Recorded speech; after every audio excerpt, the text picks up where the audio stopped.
Welcome, everybody, to Edge of Your Seat Torah. I hope everyone got the link. I am just checking the messages. I'm sorry for the confusion. I'm just getting used to the technology. Oh, Yehil's on the line. Hi, Yehil. I don't know if I can hear it. I don't know if people can connect and go online too. It just work out.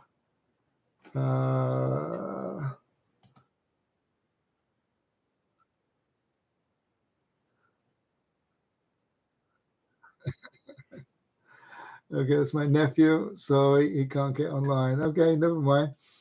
Okay. I'm sorry. There was confusion about the links. Yeah, it's a completely different link, I think now.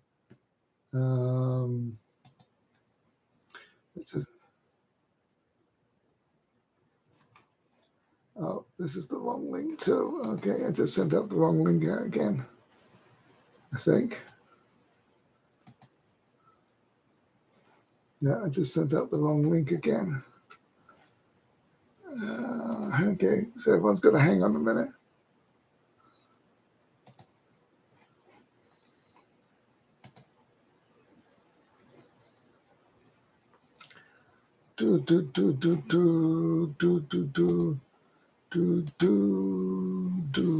Okay. I gotta send out the right link. Don't go anywhere. There's no pause. The problem is there's no pause on the. Okay. So here's the right link. Okay. So I need to send out the right link. Don't go anywhere, anybody, because I sent out the wrong link and no one can get on. Oh, maybe you can get on because you got on. He'll get on.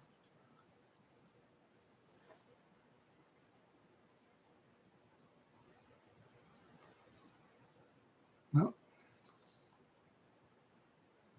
that's the wrong link.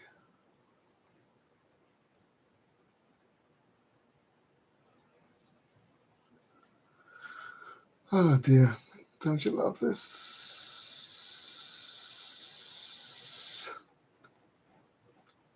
Okay, I need to find the link. Where's the link? Share. There we go. There's the link. Okay, now we share it here. Send it here. Okay.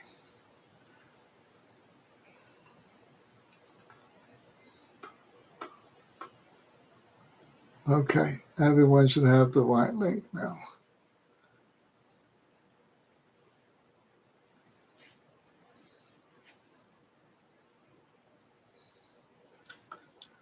Okay, sorry about that.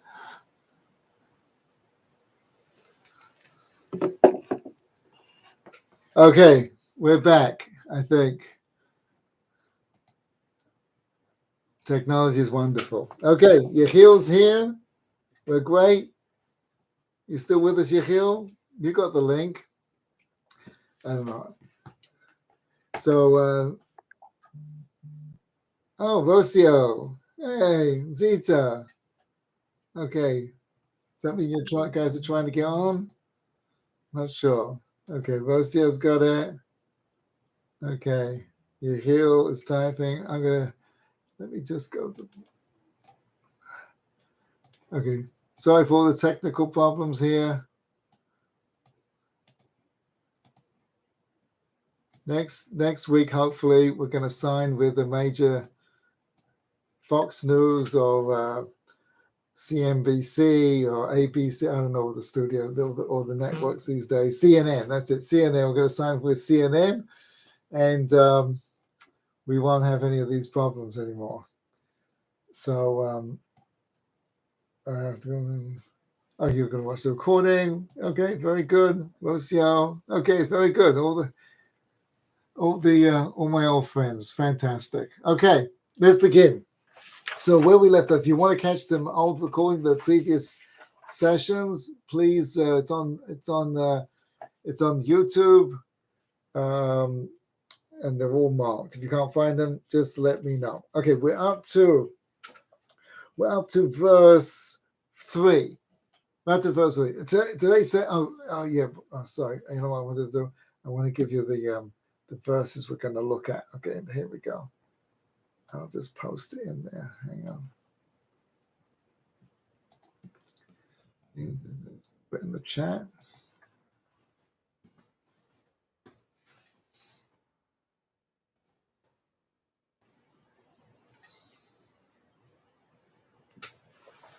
Okay, we're up to verse 3.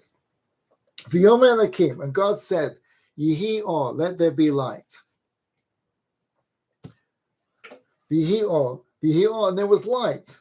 V'yer Elokim et ha'or, and God saw the light, that it was good.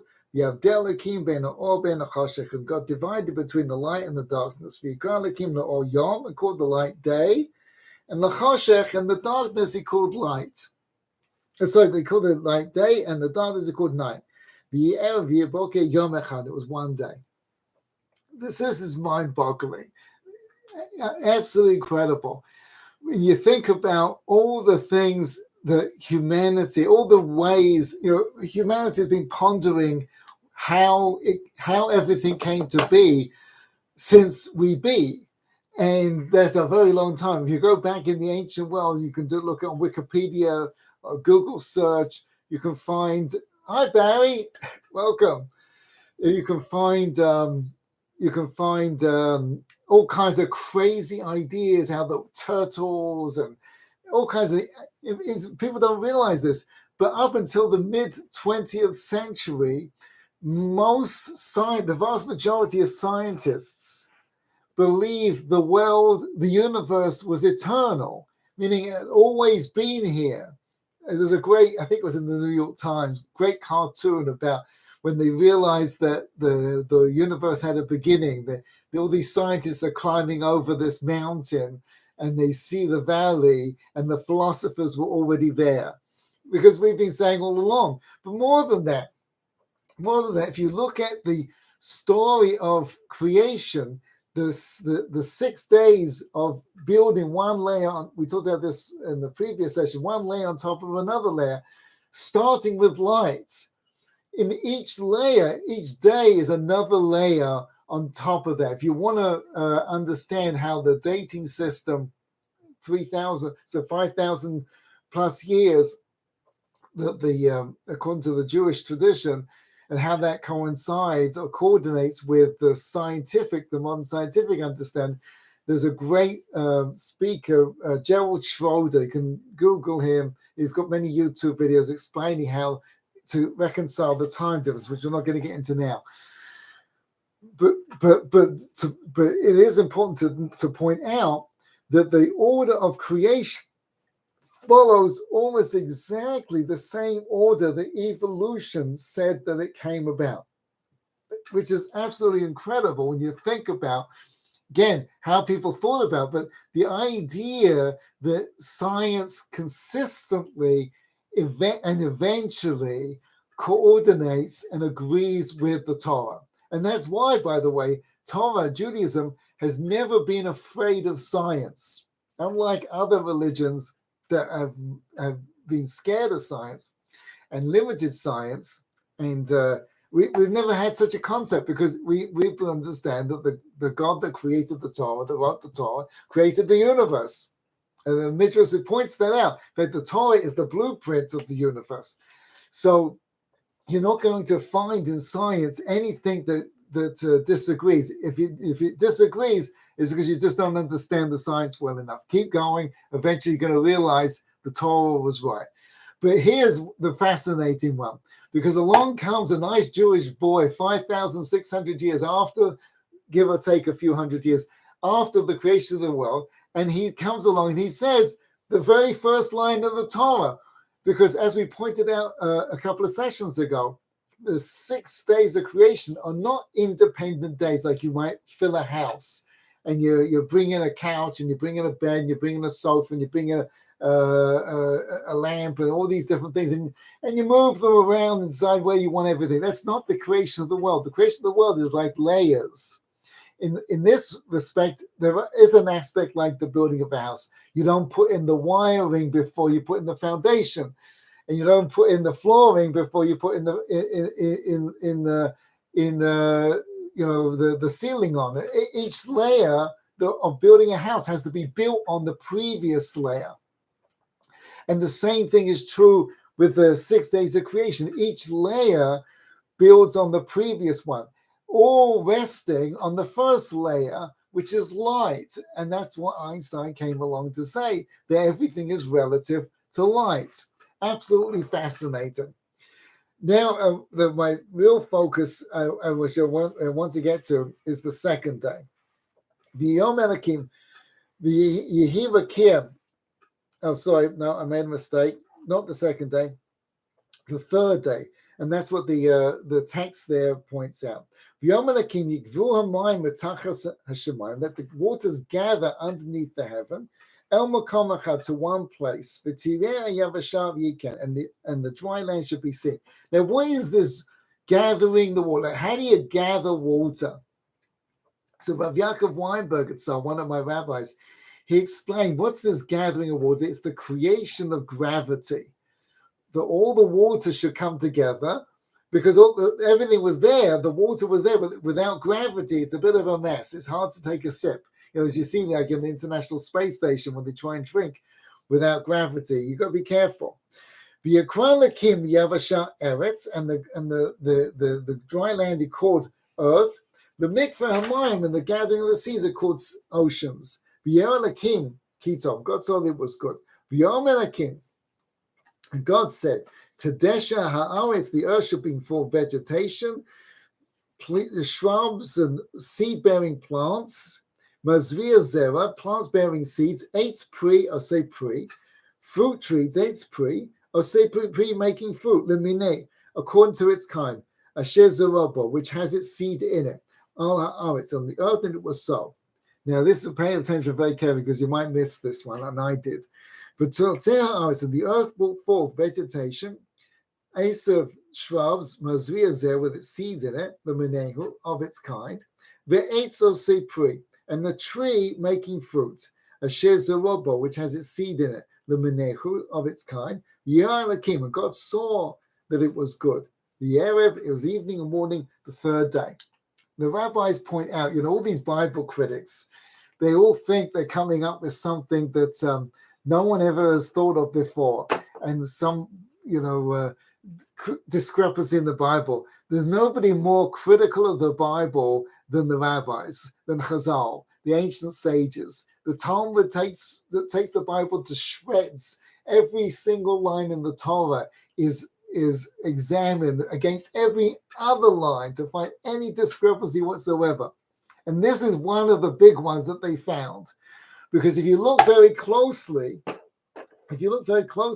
between verse 11 and verse 12, they're not the same thing. In other words, what God said he wanted in verse 11, I put it in the text there. What he said he wanted in verse 11, he didn't get in verse 12. And this creates a big problem. What didn't he get? If you look very, very, very closely, you'll see God said he wanted eitz pri, fruit trees, eitz pri.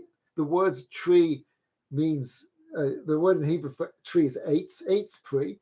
Pri is fruit. The fruit tree, osei pri, making fruit. But what did he get? Verse 12, eitz, a tree, osei pri, that makes fruit. Now this is just one word difference. Now here's we're going to digress a little bit. Here's a very important principle when we're studying Torah. If you don't get this, you miss the whole way you learn Torah. It's very, very, very, very fundamental. That when we study mathematics, we study English, let's say, there's you can't be exact in the words. You can't ask, what's the extra B doing there? So Shakespeare could have written to be or not to. That is the question. That second B is superfluous. It's just poetic. It gives linguistic style to the literature. It has no meaning. It doesn't change the value of the sentence whatsoever. I always like to joke, Shakespeare wrote to be or not to, but his wife heard the verse, heard the sentence, and said, no, it's missing something. You need to round it off. To be or not to be, that's the question. And Shakespeare said, no, come on, that's ridiculous.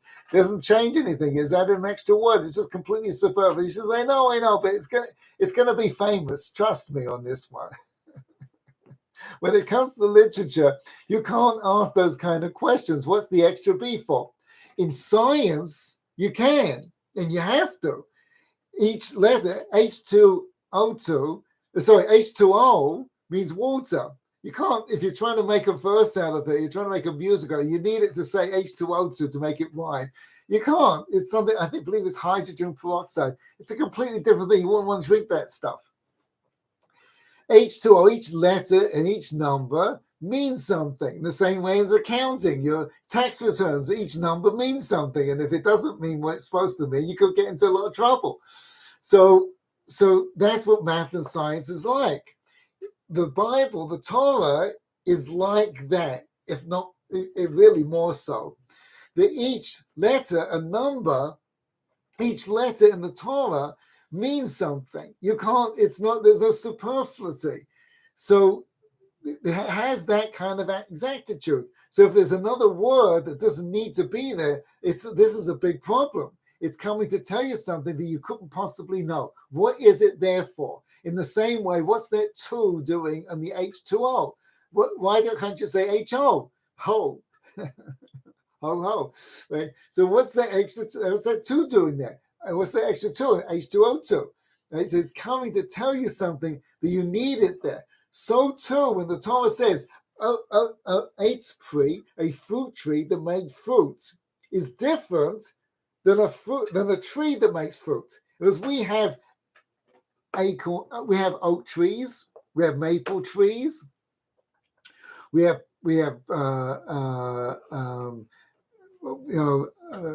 I don't know what other kind of trees are there. Cypress trees. Those are not fruit trees. They don't bear fruit. And then we have apple trees and orange trees, and those are called. Talmud comes along and says, well, what's the difference? What does the extra 2 give you that you didn't have, that you wouldn't have that? What is the fruit tree that makes fruit different than the tree that makes fruit? And the Talmud comes along and explains that the bark of the tree would taste like the fruit. This is very similar to cinnamon. This is why cinnamon, excuse my English, there my slipping the tongue. Cinnamon is an elevated plant tree item in the temple. It's used in the services of the temple because it's very similar to what God wanted. It got very close because it's the bark of the tree that has the flavor. The fruit itself is pretty much, I believe it's inedible. It does give a fruit, but you can't eat the fruit. It's the bark, and you can't eat the bark either, but it has a flavor to it. That's what God wanted. He didn't get that, which opens up a whole nother Pandora's box. And that's very interesting, very important point as well. When people read Torah, they change what they read because of how they think. This is not uncommon. We all do that in our lives. We see the world the way we think the world should be. And by that means, we miss all kinds of opportunities. I use a great example. Steve Jobs did not invent computers. Computers were around when he was there. He experienced computers. He just saw something that no one else could see. Imagine if he had never seen it. I'm not sure we would have been worse off, but it would have been definitely different. It would have been less interesting, maybe. But he saw something that no one else did. The ability to see something that no one else sees is a tremendous asset in existence. Whether it's in your personal life, you have children, you're married, friendships, in your business life, you have to see things that other people can't see. And most people can't do it because there's no training for it. We send people to school just to listen and hear and repeat back other people's ideas. We don't teach them how to see things that no one else sees. How do you get to think like Edison or Steve Jobs or Warren Buffett? Why can't we teach people how to do that? And the simple answer is we could. This, this is it. Take a Torah and show them how to do it. Right? So you're reading it and you go, you see the difference. Now, our mind typically runs over the verse and misses the whole fruit trees making fruit. Why? Because that implies that there's a mistake. God didn't get what he wanted. He asked for fruit trees that make fruit, and he got trees that made fruit. Right? And he didn't get what he wanted. And that's very unsettling. And it leads us to conclusions we're not going to feel comfortable with, that God didn't get what he wanted. How do you square that circle? That's going to be a tough one to figure out.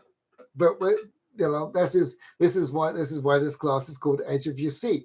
I hope you're on the edge of your seat now. How do you explain this little puzzle? This little puzzle. So as I said, what did God want? He wanted the bark of the tree. Let's go down and try and pull this all together. Right? Why was this so significant? So when you think about this, what is the definition of a perfect world? When we think about a perfect world, you ask anyone, any walk of life, anywhere in the world, what would you think is a perfect world? And they will say things like, peace to mankind, everyone gets along, we all vote whatever party they're into, we're not going to go down that line. Your mother-in-law moves to another continent. What would be a perfect world? No disease, war. Right? We're all billionaires. We all have a yacht. You can go on and on and on about all the different things. I don't think anybody would say that the difference between a perfect world and an imperfect world is the bark of a tree. That's what we're struggling with. If we could get the bark of the tree to taste like the fruit, that's it. There we made it in life. That's what it's all about. Clearly, that's what the Almighty is telling us. That's what this pasuk is telling us. That a perfect world would be a world in which the bark of the tree tasted like that's the world God wanted. If God wants this world, in the same way, if you follow Warren Buffett around and you see him buy, there's a, I don't know if they still do it, but it used to be a charity and they would raffle off Warren Buffett's jacket. It used to go for a lot of money.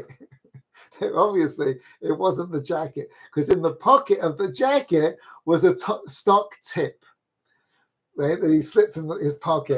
And it's kind of a funny thing, you're sort of buying his jacket with the stock tip in it because he accidentally left it there. That's the idea behind it. But nevertheless, right, so he says, I buy this stock, and I'm looking at, I don't know, it doesn't seem any worth it to me. But if Warren Buffett said that's the stock, who am I to tell? Who am I to say he doesn't know what he's talking about? I know Warren Buffett makes mistakes now and again, but nevertheless, you're better off going with his mistakes than my mistakes when it comes to the stock market.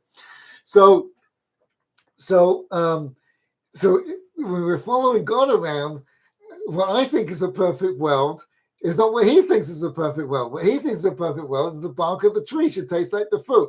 I have a little problem with that, but nevertheless, that's what he thinks is a perfect world. How do we understand that?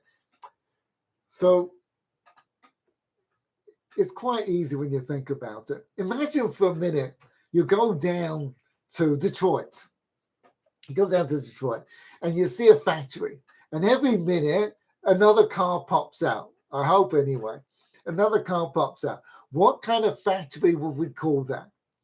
So if you said a car factory, you'd be making a big mistake. It's not a car factory. It's a factory that makes cars. And that's very different. You see, the ends do not define the means. Now that's different than another concept that you might have heard of called the ends justify the means. That's a very different kind of concept. The ends justify the means. That's a whole morality play. We're not going down that road. This is the ends define the means. In other words, it's only a car factory because it produces cars. So it's not a car factory, it's a factory that produces cars. We define the factory, we define the thing by what it produces. In other words, it's not an apple tree, it's a tree that makes apples. If it was an apple tree, it would, by its essence, its definition, by what it is, taste like the apple. Thus, the bark would taste like the apple, but it's not. We only know it's an apple tree because apples come out of it. And that makes a very big difference in our whole existence.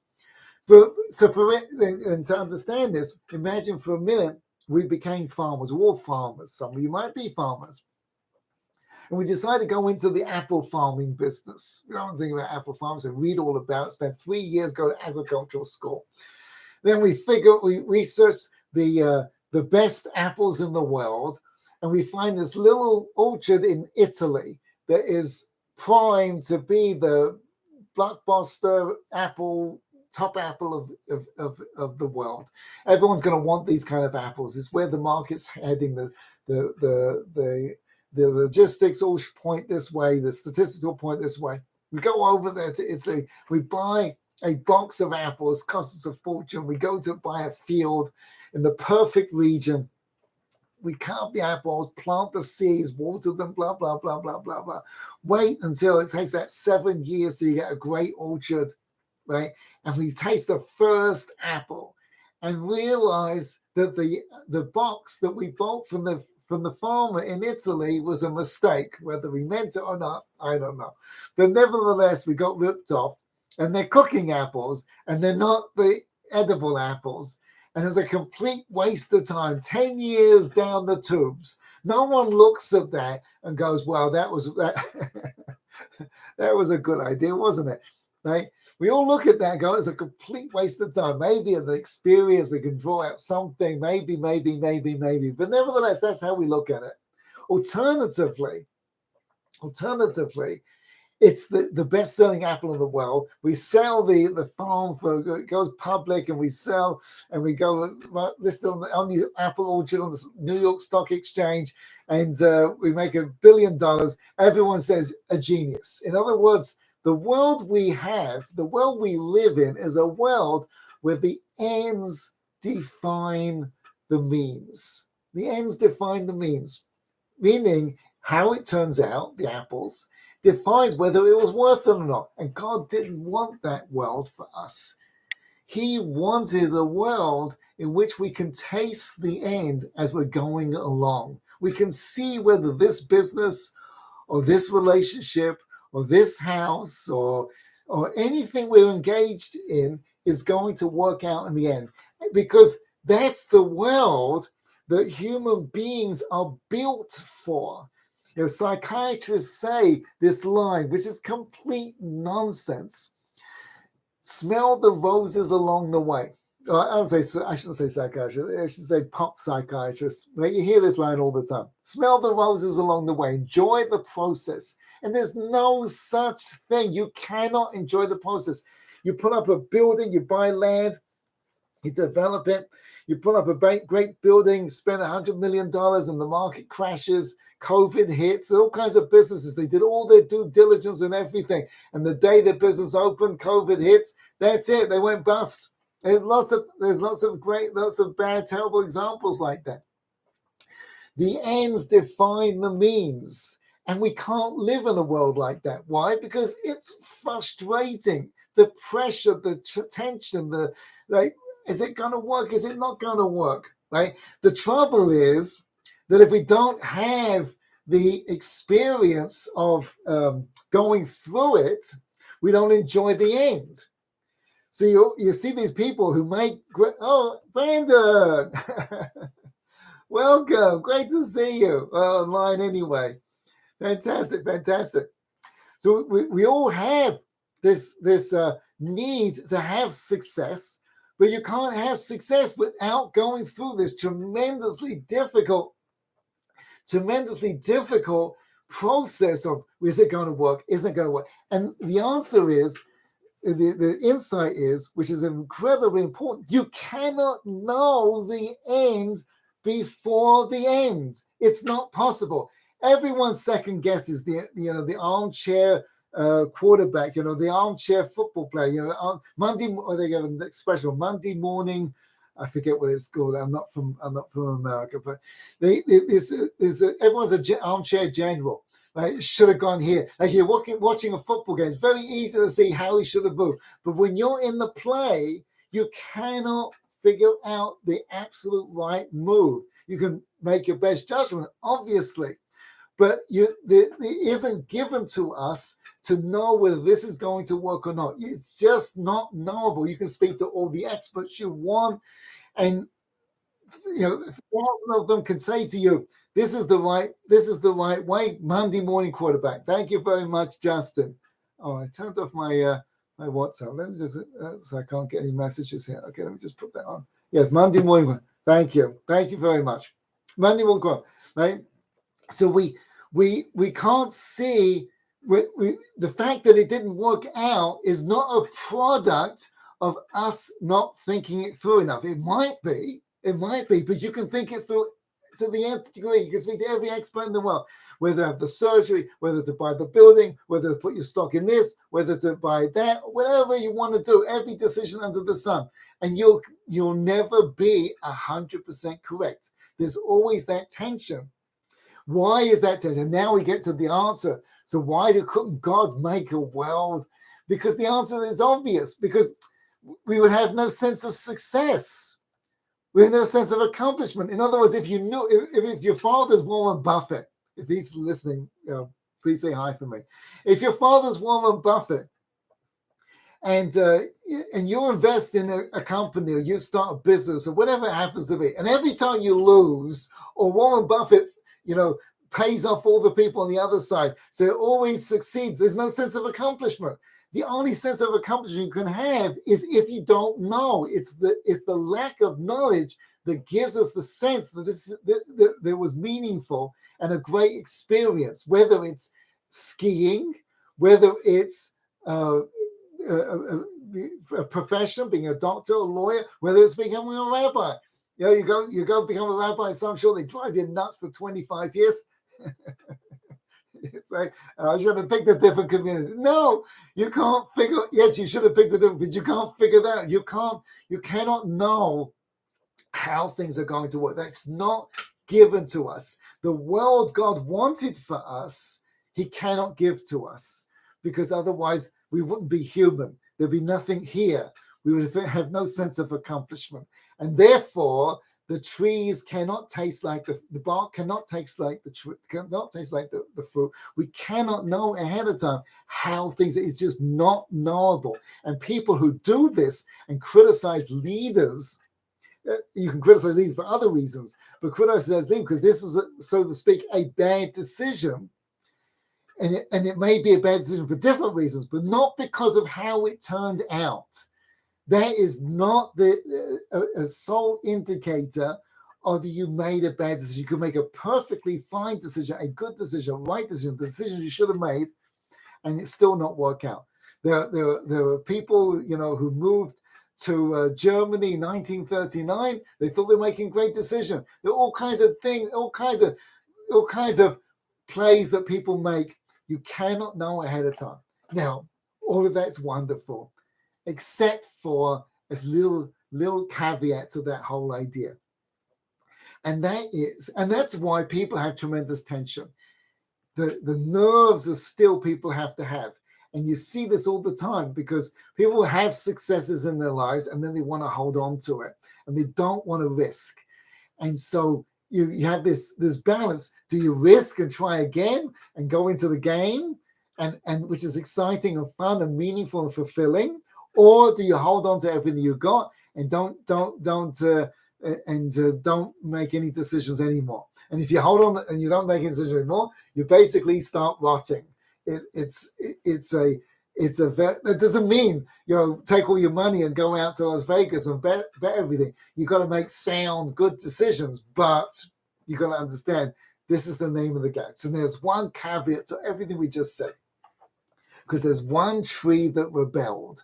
There's one tree that did what the Almighty wanted, and its bark tastes like the fruit. The Torah calls it, it's the esrog tree. On Sukkot, we bring these 4 species: the palm, the aravus, the weeping willow, the hadas. I don't know what that is in English. Hadas. I don't really. You have to look it up. The hadas. Someone will tell me on the line. The hadas. The name escapes me. And the esrog. The esrog tree. These 4 species we bring on Sukkot, because Sukkot is the happiness is the holiday of happiness, and you need this fruit that the bark tastes like to be happy. What's the bark? What tree is this? The esrog. But the Torah doesn't call it the esrog. But the other 3 it names them. But by the esrog, we don't know its name from the Torah.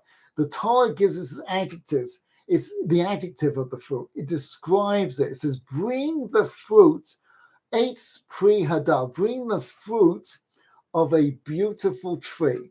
Bring the fruit of a beautiful tree. I say, what do you mean, beautiful tree? An orange is a beautiful tree. An apple's a beautiful tree. We're going to denigrate God's handiwork. They're all beautiful trees.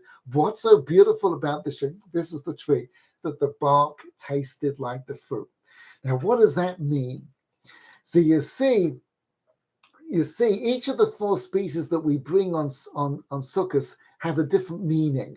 And they all have a combination of taste and smell. Taste and smell. So, for instance, the aravus, the willow, the weeping willow, it's not a weeping willow. No, I'm sorry, it's not a weeping willow. I forget what it's also called in English. Aravus. It's a plant that grows near the water and has no taste and no smell. And taste represents wisdom or Torah. In Hebrew, the word tam, which means wisdom, it also means the same word as taste. There's no taste and it has no smell. And smell represents good deeds. And you have the same expression in English. Something doesn't smell right means someone's doing something they shouldn't be doing. So there's taste and smell. The aravus has neither. The other 2 of the others, the palm tree, which represents the date, has taste but no smell. And the hadas has smell but no taste. But the esrog has both. The esrog has both. It has taste and smell. And these 2 things represent 2 aspects of our lives. When it comes to these 2 things, here you go. Justin is is giving us the answer. Thank you, Justin. Okay, these are lula, palm bunch, hadas, myrtle. That's what it's called. Myrtle. The willow. The love is the willow. It's not the weeping willow. It's just the willow. And the esrog is the citron. Thank you very much. Okay, someone's listening. So when it comes to the esrog, the citron, because the esrog has taste and smell. In those 2 areas, the bark tastes like the fruit. The bark tastes like the fruit. What does that mean? So you see, when it comes to learning a computer program, I remember the good old days, the early days of the computers, and everyone was coming out. There were lots of different computer Compaq, if you remember some of these names. Right? 3M came out with their own computer, and people would buy the computer, and each one had its own software. There wasn't DOS, there wasn't Windows. Each computer had its own unique software, and no software would work on any other computer. So I know people would buy a computer, learn the software, and then the company would go broke. And all that information was a complete waste of time. You didn't need it. You couldn't apply anywhere else. Gone. Right? When it comes to learning other things, it can be like that. You could spend your 20 years learning about biology and become an accountant. There are many accountants that became artists.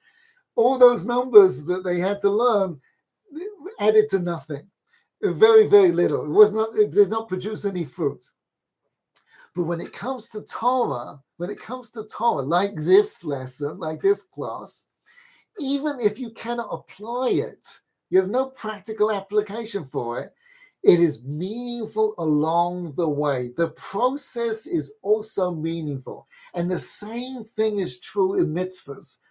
I've had the intense misfortune of having to being at the funeral of people who had to bury their children. But I never heard anyone ever say, I never heard a parent ever say, I wish I'd never had kids. When it comes to that experience, when it comes to things that are good deeds, mitzvahs, when it comes to those, even if it doesn't work out the way you would like it to work out, the process was meaningful too. When it comes to mitzvahs, when it comes to business, right, and people lose all their money, they go, I wish I'd never invested, wish I'd never met Bernie Madoff. That's true. That is absolutely true. When it comes to everything else, the process is not meaningful. It's only the end. When it comes to Torah and mitzvahs, the means is meaningful like the ends. And therefore, if you want to be happy, you have to have in your life many mitzvahs that you're engaged in and a lot of Torah that you're learning, because that is the process by which you're going to enjoy the process along the way. You're going to enjoy life along the way. Thank you, everybody. I've got to bask in the moment. That's a great, that's exactly that. That's how you bask in the moment. Learn Torah. Thank you, everybody. We'll see you next week. Sorry for the beginning, the craziness. Hopefully by next week we'll get the technology down. Everyone have a great week. All the best. Bye.